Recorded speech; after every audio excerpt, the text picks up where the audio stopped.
Artis Syifa Haju kini tengah menjalin hubungan asmara dengan Erumi. Keduanya mulai berpacaran sejak tahun 2024. Hubungan mereka mulai menjadi perhatian publik setelah keduanya tampil bersama dalam pernikahan Tarik Halilintar dan Alia Mas Said pada 26 Juli 2024 lalu. Di balik kisah cinta pasangan muda ini, terungkap bahwa ibunda Erumi, Maya Estianty, turut memiliki peran penting dalam awal pendekatan tersebut.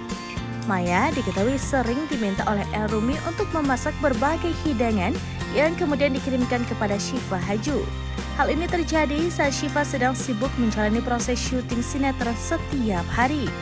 Dalam masa tersebut, Syifa kerap menerima kiriman makanan dari Erumi yang merupakan hasil masakan Ibunda El.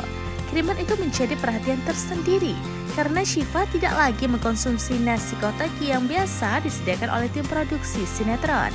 Cara unik Erumi dalam mendekati Syifa pun mendapat respon positif dari Maya Estianty.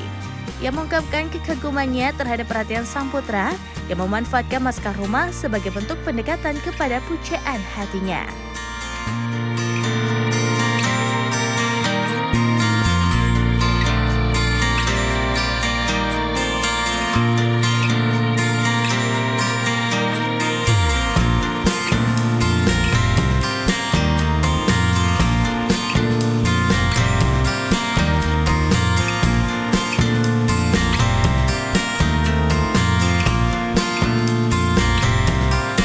Download Tribun X sekarang, menghadirkan lokal menjadi Indonesia.